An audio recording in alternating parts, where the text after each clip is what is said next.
Nimepiga ripoti tuzuie huyo jamaa asiweze kutoka Kenya.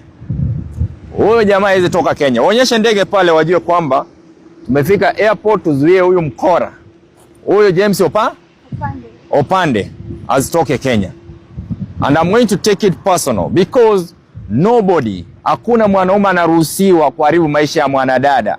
Hakuna mwanaume anaruhusiwa kuharibu future ya mwanadada. Alimforce. Munaona kwenye video alikuwa anamfunua nguo msichana hataki, lakini ana force kufungua nguo, na alikuwa amemwekea madawa, amempea pombe, amemlewesha.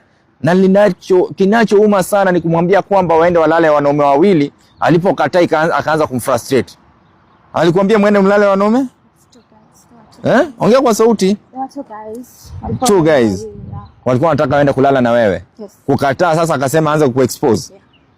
Sawa.